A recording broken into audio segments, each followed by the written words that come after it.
On my 70th birthday, I waited for a greeting from my son, but Kevin handed me an envelope, not a gift, but an eviction notice. An old woman like me, homeless and without family, could I possibly rise from the ashes?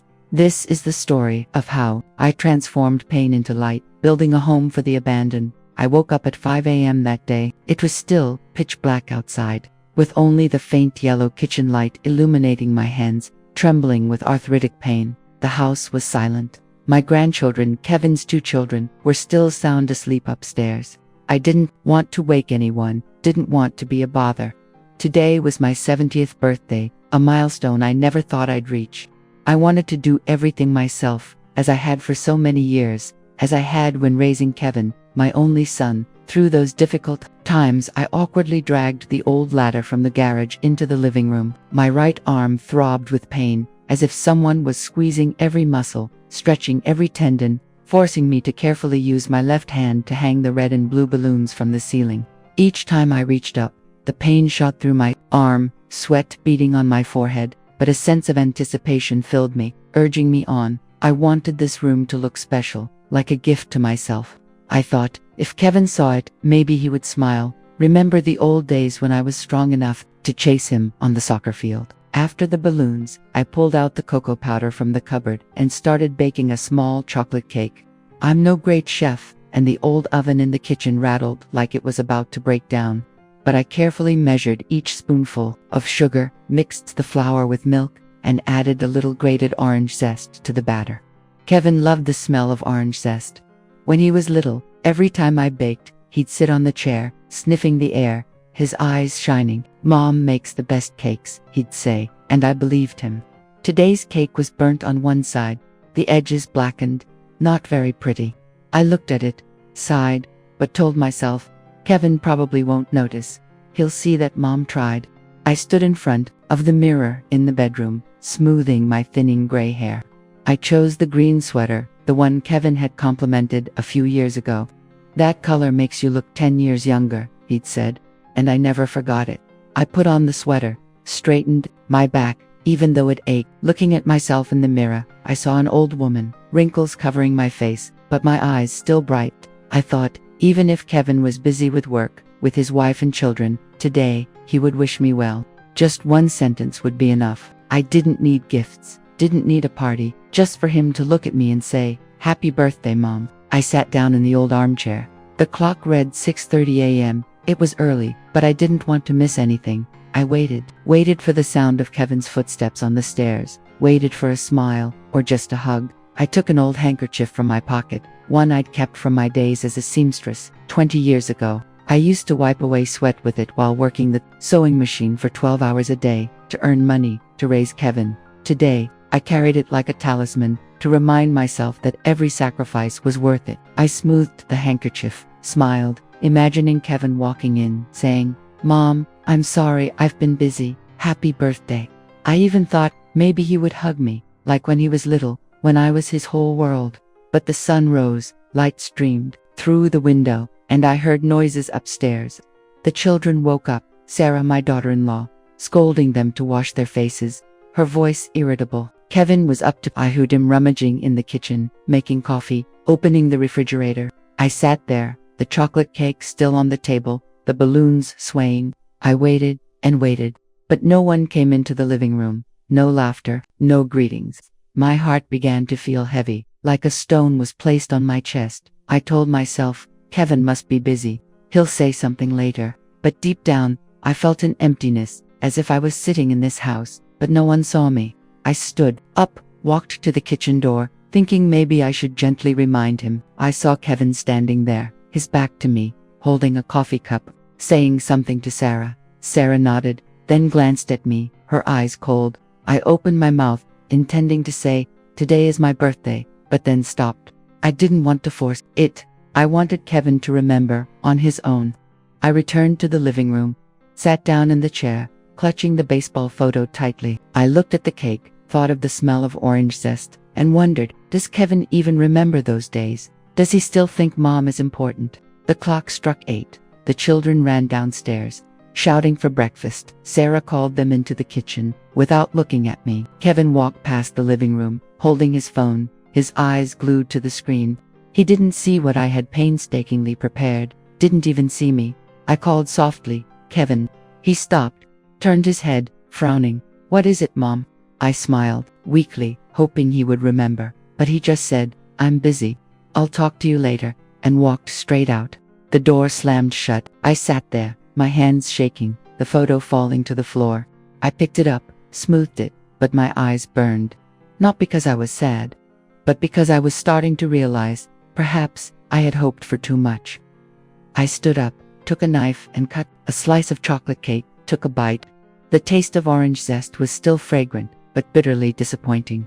I looked around the room, the balloons, the green sweater, the photo, and wondered, what did I do all this for? I didn't know that just a few hours later, things would get even worse, but at that moment, I just sat, waiting, like a foolish old woman, believing that my son would come back, would remember his mother, would love me as I had loved him my whole life. That afternoon, I was still sitting in the living room, the half-eaten slice of burnt-edged chocolate cake in my hand, the taste of orange zest now only bitter. The red and blue balloons still swayed on the ceiling, but they meant nothing anymore. I heard heavy footsteps on the stairs. Kevin came down, wearing a rumpled shirt, his hair a mess like he'd just had a fight with someone. He looked at me, but his eyes darted away, as if I were an insignificant shadow. "Mom," he said, his voice hoarse, "come to the living room for a minute. I need to talk to you." I stood up, my legs a little shaky, not from old age, but from a premonition that something was wrong. I followed Kevin into the living room. Sarah, my daughter-in-law, was standing by the dining table, her arms crossed, her lips pursed. The children, my 2 grandchildren, were playing in the backyard, their laughter drifting in, but it didn't ease the stifling atmosphere. Kevin held a white envelope, the kind people use to send important letters. He held it out, still not meeting my eyes. "Mom, this. I think you should read it," he said, his voice hesitant, as if he were trying to play a role he didn't want to play. I took the envelope, my hand trembling slightly. I didn't know what was inside, but my heart pounded, as if it knew something I didn't want to believe. I tore the edge of the paper, slowly, as if trying to prolong the moment before everything changed. Inside was a piece of paper, printed in black and white, with tiny writing, the kind of paper you see in a lawyer's office. I put on my glasses, the old ones with the worn earpieces, and began to read. Each line was like a knife. It was an eviction notice. The document stated clearly, I had 30 days to leave this house, the house I had helped build with my meager seamstress wages.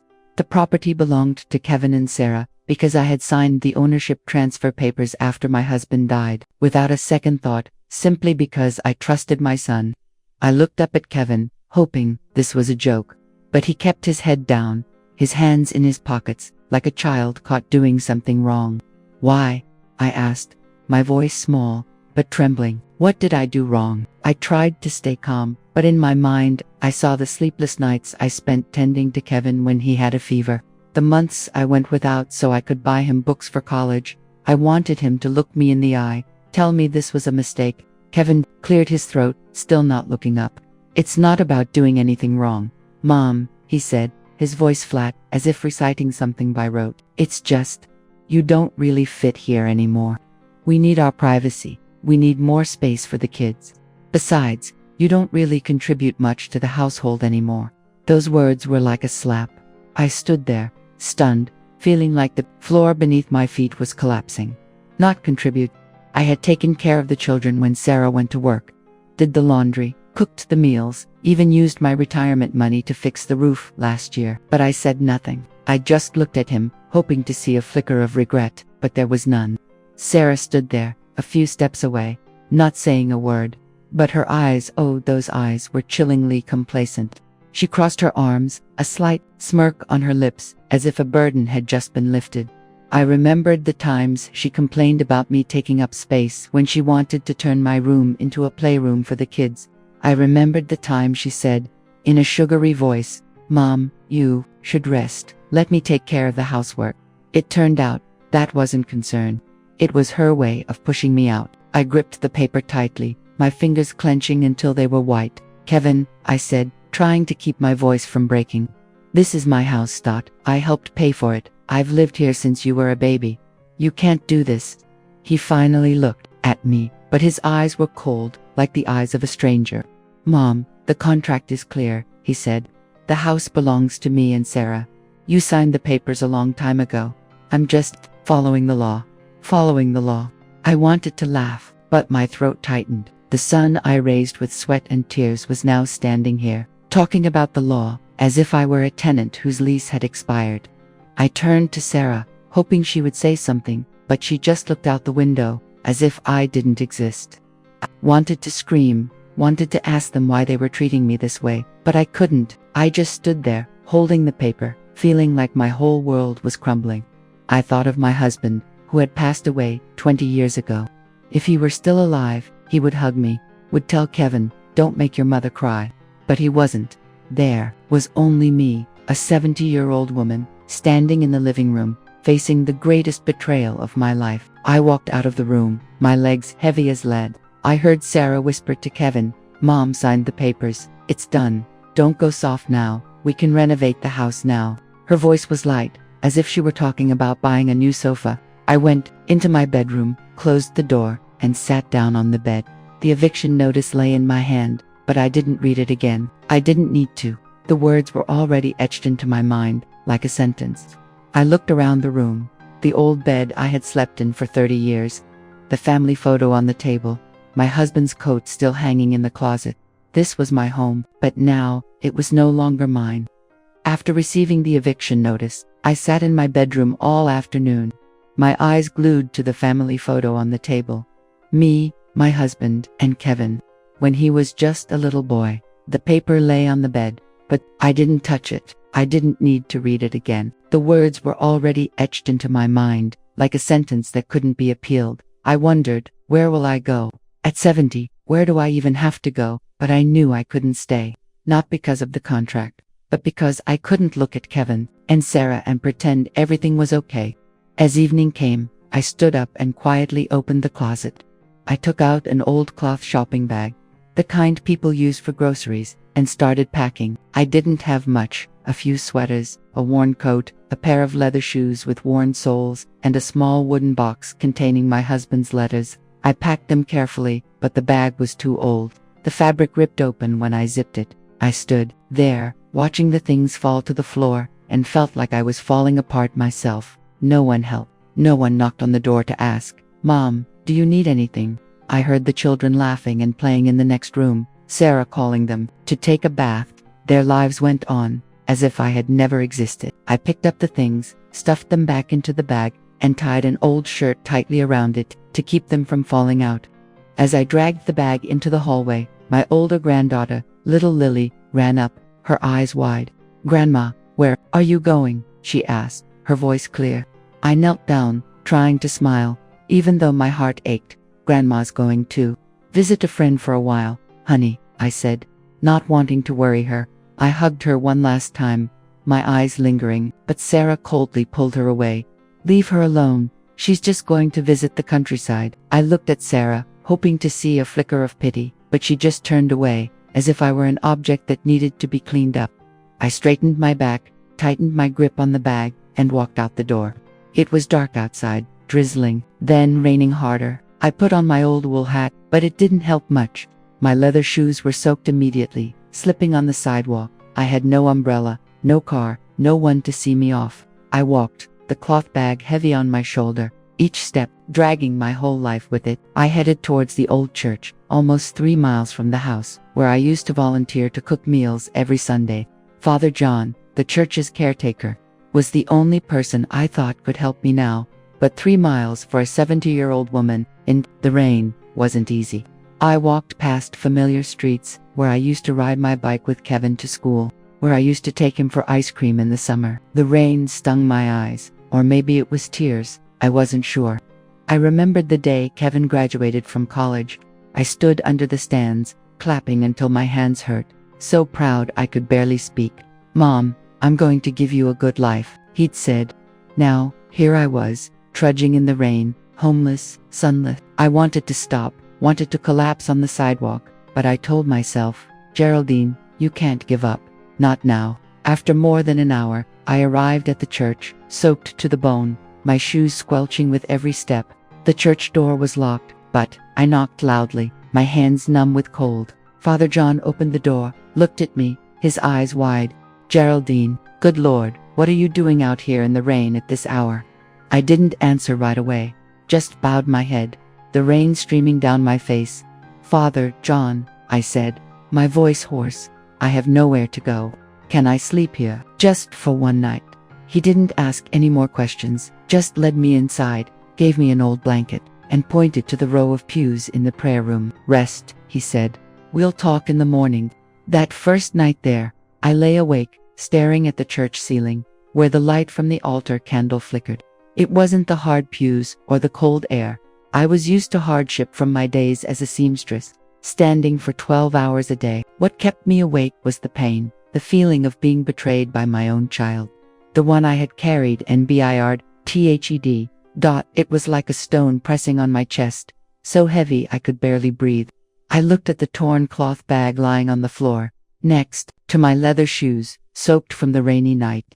In the bag was everything I had left, a few clothes, the wooden box containing my husband's letters, and an old savings book where I recorded every pension payment. I thought of Kevin, of his cold eyes when he handed me the eviction notice.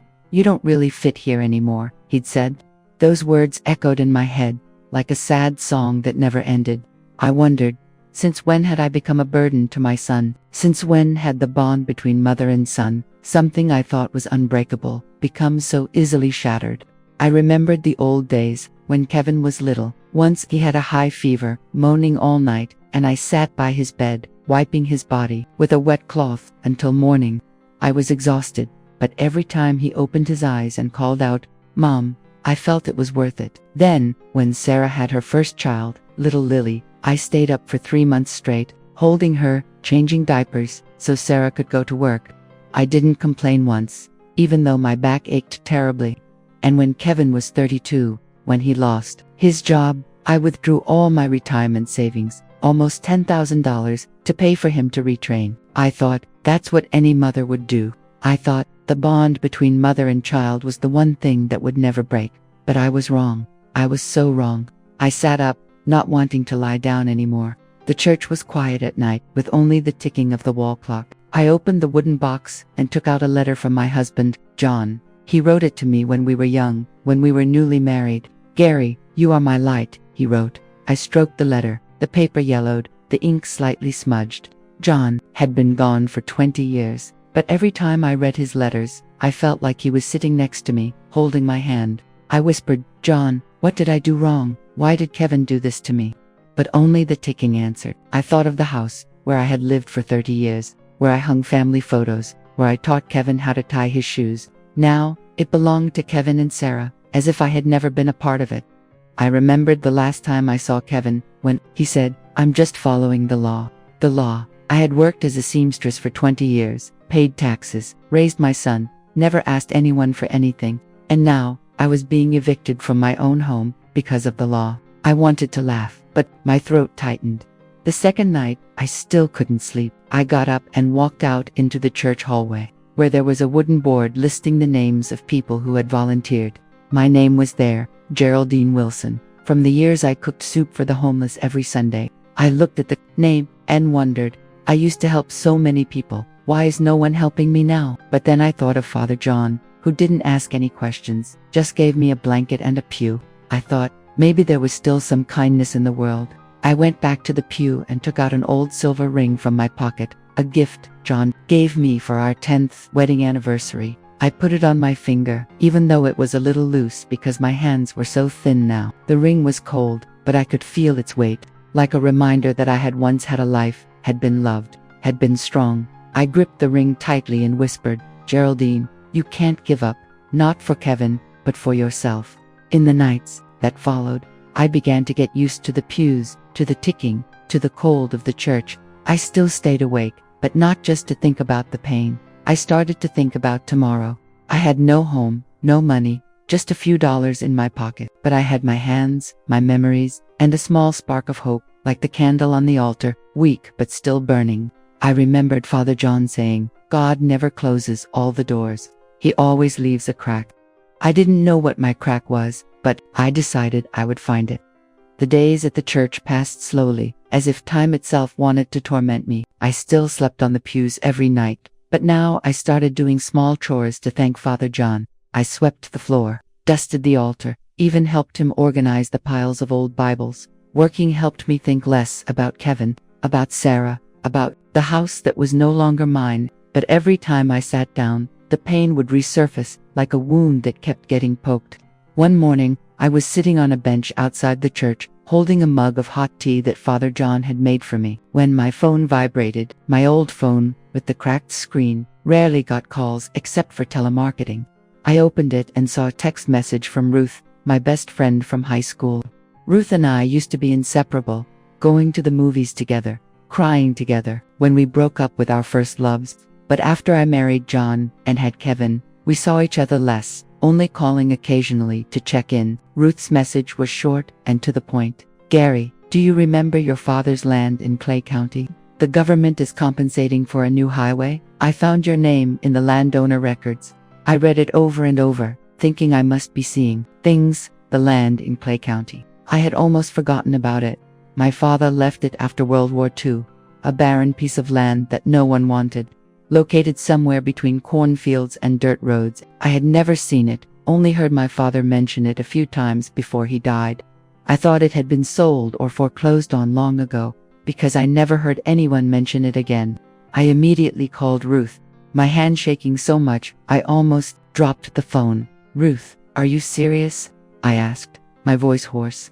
She laughed, her voice still as warm as ever. Gary, I work at the county office. I saw your name on the list. They're looking for the landowners to pay compensation. I slumped onto the bench, the mug tilting, spilling tea on my hand, but I didn't feel the heat. $800,000, I couldn't believe it. I had just been evicted from my home by my son, and now I had the chance to have money I had never dreamed of. Ruth told me to go to the real estate office in the center of town. They would explain everything in more detail. I hung up, looking out at the churchyard, where sparrows were hopping on the grass. My heart was beating fast, not with fear, but with a strange feeling, as if life had just opened a door I didn't know existed. I put on the cleanest sweater in my bag, tied my hair back with an old hair tie, and took the bus to the real estate office. Taking the bus at 70 wasn't easy, especially when my joints creaked every time I stepped up, but I didn't care. I sat by the window, watching the familiar streets of Ohio pass by the bakery where I used to buy cakes for Kevin, the park where I pushed him on the swings. I thought of him, but this time, I didn't feel pain. I felt anger. Kevin, you thought I had nothing. I whispered to myself. You were wrong. I wondered, was this a hallucination? Or, for the first time, did life owe me an apology? The real estate office was in a small building, with white paint walls and a slightly faded sign.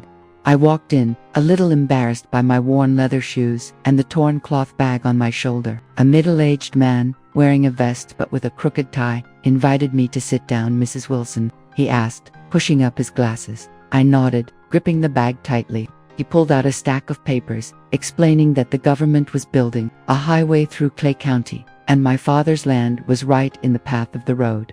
We have confirmed that you are the legal owner, he said. The compensation is $820,000 after taxes. The money is being held in an account. All you need to do is sign the receipt. I slumped into the chair, feeling like my legs couldn't hold me up. $820,000. I repeated the number in my head, as if I didn't say it, it would disappear. I remembered the years working as a seamstress, when I earned $200 a week, having to divide it up to buy milk for Kevin, pay the electricity bill, and save for his college education. Now, this money was more than everything I had ever had.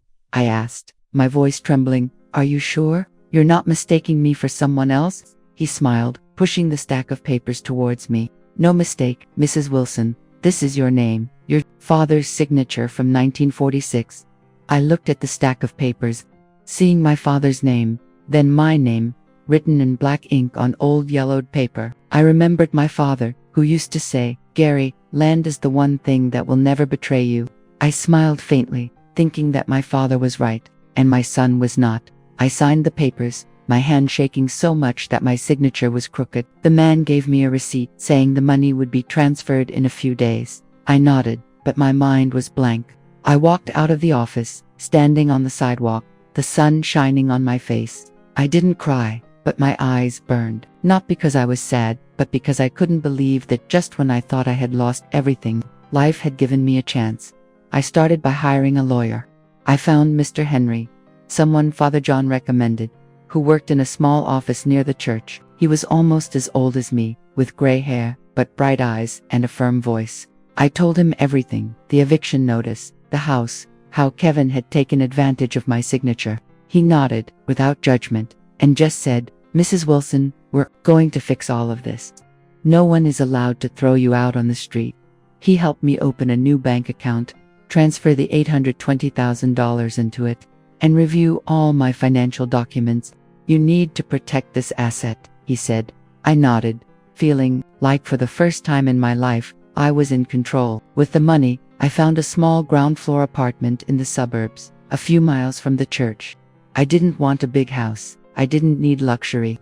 I just wanted a place of my own, where I didn't have to listen to anyone complain or see Sarah's cold eyes. The apartment had a bright kitchen, cream-colored walls, and a small balcony overlooking a park where children often played soccer. On moving day, I stood on the balcony, holding the wooden box containing my husband's letters, and whispered, "John, I have a new home." The wind blew through, cool and refreshing, as if he was smiling.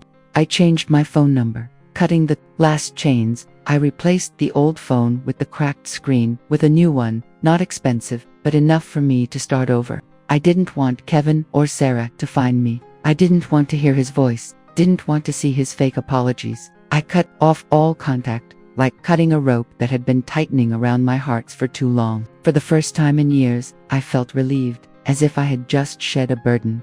I started living for myself. Every morning, I walked to the corner coffee shop, where a wooden sign read "Open since 1965. I ordered a black coffee and toast, sat by the window, and watched people go by. Mrs. Beatty, a 78-year-old woman who often sat at the next table, became my friend. She told me stories about her time as a nurse, about her grandchildren who lived far away. I told her about my sewing work, about the days I rode my bike with Kevin to school. We laughed. Sometimes we were silent, but the silence was comfortable, not heavy. I realized, for the first time in years, I had friends. I had time to talk without being ordered around. I rediscovered the small things I used to love. I bought an old radio at the flea market and played country music every night, the kind of music John liked. I sat on the balcony, listening to Johnny Cash sing, and felt like I was back in my 30s, when I still had dreams. I started planting a few pots on the balcony, some mint plants, and a small cactus. I watered them every morning, stroked their leaves, and whispered, "You have to live like me." These things sounded simple, but to me, they were everything. I no longer had to worry about cooking for the children, no longer had to listen to Sarah complain about the dishes. I had time for myself, something I hadn't had since Kevin was born. One day, I walked past a used bookstore near my apartment. I went in, smelled the old paper, and bought a book about gardening. I sat at the coffee shop, reading each page, taking notes on how to care for plants. Mrs. Bertie saw me and laughed. "Gary, are you planning to become a farmer?" I laughed back, "No, I just want to do something new." I realized, at 70, I could still learn. I could still start over. I wasn't rich, but the compensation money gave me freedom, something that Kevin and Sarah could never take back. I still thought of Kevin, but it didn't hurt as much as before. I was angry, but that anger was now a motivation. I remembered the time he said, "You don't contribute anything." I wanted him to see me now, a 70-year-old woman, living in her own apartment, drinking coffee with friends, planting plants, listening to music. I wanted him to know that I didn't need him to live well. I liked this life, simple, free, with no one to boss me around. But sometimes, sitting alone on the balcony, looking at the park lit by streetlights, I felt empty. I was 70 years old, had a home, had money, but I wondered, is this all there is? Will I live like this, and one day die, leaving nothing behind? The thought made me shudder. One morning, I was reading the local newspaper at the coffee shop, sipping my black coffee, when I saw a small article, tucked away on page 3. An 82-year-old woman had died in a nursing home, and no one had come to claim her body. She lived alone, her children hadn't bothered to visit, and when she died, only the nurses knew her name. I read it and felt choked up. I saw myself in her, not today, but a few months ago, when I was trudging in the rain, homeless, with no one by my side.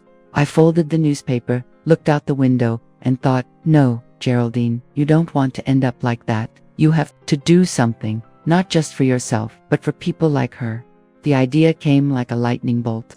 I wanted to open a center for abandoned elderly people, a place where they could talk, eat, and feel like they still had value. I would call it Porch Light, like the light on the porch, always on to welcome someone home. I didn't know where to start, but I had money, I had time, and I had a fire in my heart. I went home, took out the old notebook from my days as a seamstress, and started writing a plan. I wrote, Porch Light, where no one is forgotten. Just writing it made my heart beat fast, as if I had just found a reason to live. I went back to the church and met with Father John. He sat and listened to me talk, his eyes lighting up. Geraldine, this is a wonderful idea, he said. The church can help, but you need more people, more money. I nodded, knowing that my $820,000 was enough to get started, but I wanted this center to be sustainable.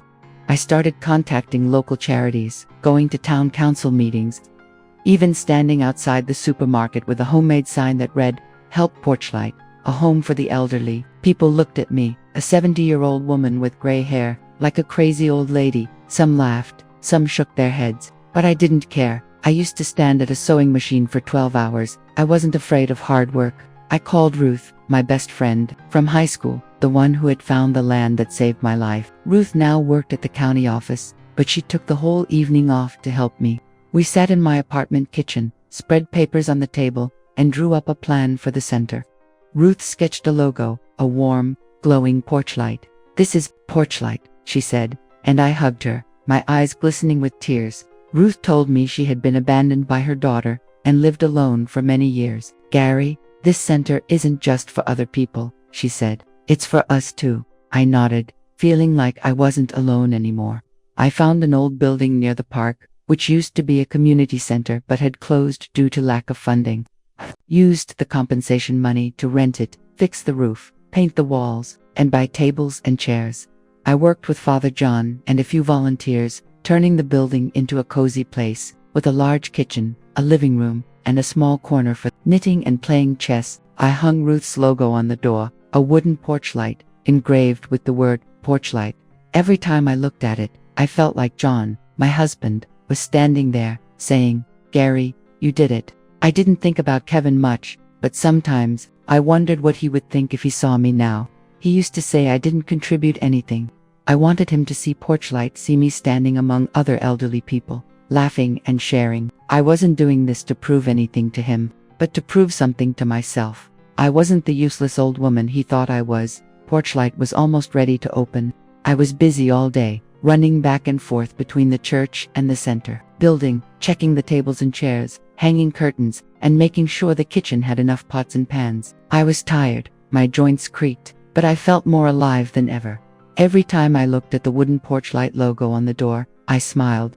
Ruth, Father John, and a few volunteers were by my side, painting walls, laughing, like a family I never expected to have. I thought, this is my new home, not by blood, but with people who understand the value of a light.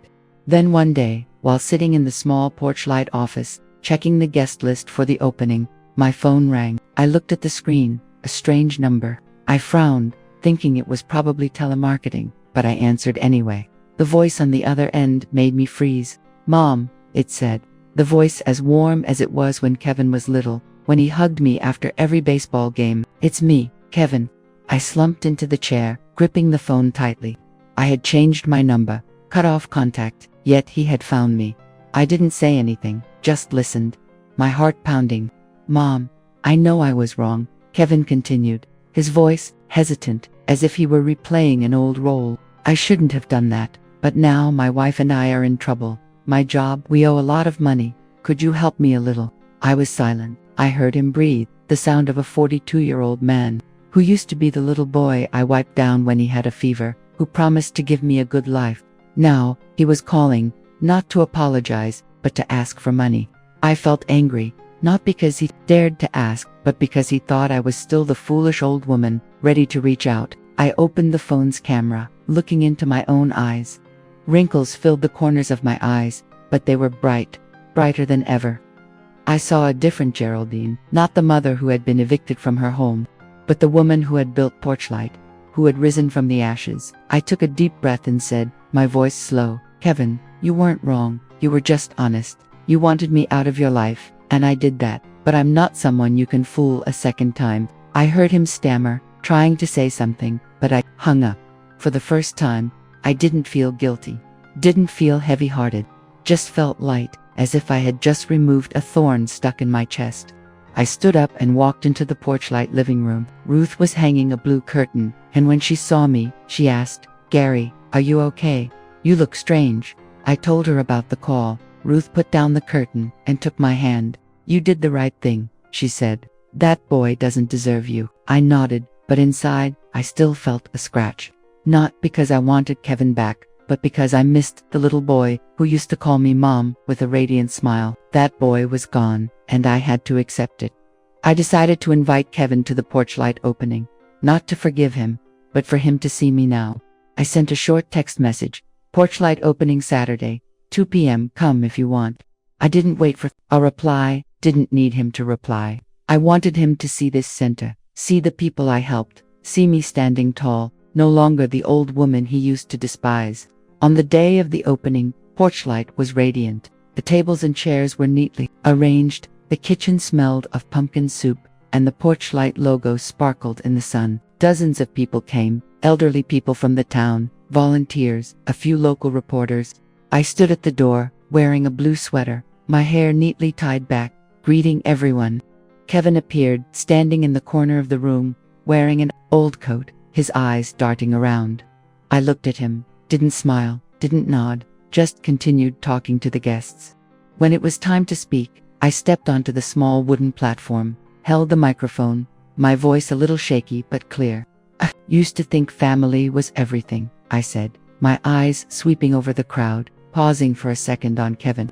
But I learned that family isn't just about blood. It's the people who are there for you when you think you've lost everything. Porchlight is a home for anyone who needs a light. The crowd applauded, but I saw Kevin bow his head, his face red. He knew I was talking about him, even though I didn't mention his name. When I stepped down, he approached, trying to hug me. Mom, he began. I gently pushed his hand away, looking straight into his eyes. Kevin, you have your path. I have Porchlight. I turned away, walking towards Ruth and Father John, feeling like I had just closed a door forever. That night, I sat in the office, holding a mug of hot tea. Kevin might come back, but I was no longer the mother he used to take advantage of. Porchlight was my family now, and its light would always shine for those who needed it most. I woke up at 5 a.m. on Porchlight's opening day, my joints creaking but my heart fluttering like a young girl's. I put on my blue sweater, tied my hair back with an old hair tie, and walked to the center. The building glowed in the early morning sun, the wooden Porchlight logo sparkling on the door. I stood there, stroking the sign, and whispered, "Today is our day." I felt like John, my husband, was standing beside me, smiling. Ruth and Father John were already there, along with a few volunteers, busy hanging white balloons, gentle, not as flashy as the birthday decorations I had prepared, but a warm welcome. I went into the kitchen and started cooking a large pot of pumpkin soup. The aroma filled the room, reminding me of the days I cooked soup at the church when I was still strong enough to help others. Today, I was doing it with a bigger purpose, building a home. I chopped pumpkins, stirred the pot, sweat beading on my forehead, but I smiled. Ruth walked in, holding a tray of freshly baked cookies, teasing, "Gary, you're cooking better than you did at the church." I burst out laughing, the laughter ringing out, not forced, for the first time in months. I looked at Ruth, thanking God for giving me a friend like her. I walked into the living room, checking the neatly arranged wooden tables and chairs, the newly hung blue curtains, and a small corner with a pile of yarn for knitting. I placed a small chalkboard at the door, writing in chalk, "Welcome to Porchlight, your home." I stroked the board, thinking of the people who would walk in here, people like me, who once thought their lives were over. I wanted them to see that at 70, 80, or older, there was still a place to laugh, to live. At 2 p.m., people started to arrive.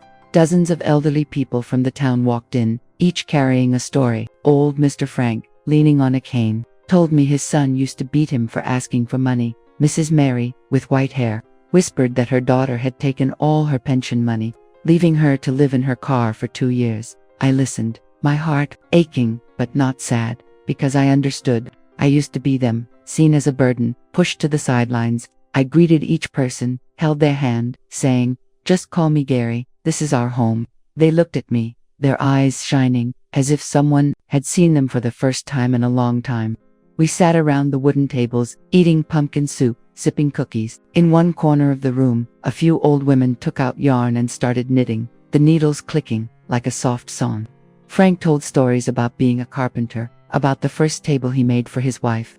Mary giggled, telling about the time she ran away from home to see Elvis sing when she was 20. I sat among them, listening, laughing, feeling warm, like I wasn't just organizing, but a part of them. I looked around, seeing the wrinkled but radiant faces, and thought, this is my new family.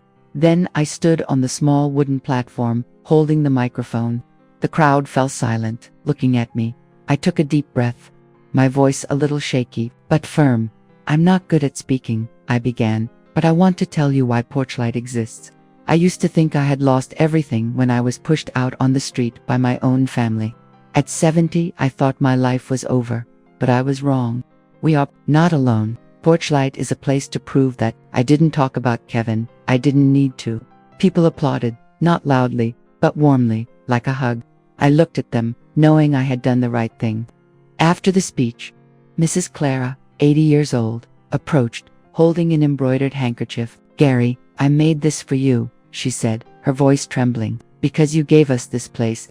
I took the handkerchief, stroking the soft fabric, and hugged her. Tears glistened, but I didn't cry. I felt full, not because I was being thanked, but because Porchlight wasn't just a center, it was the family of Clara, Frank, Mary, and me. I hung the handkerchief on the wall, next to the Porchlight logo. Like a memento.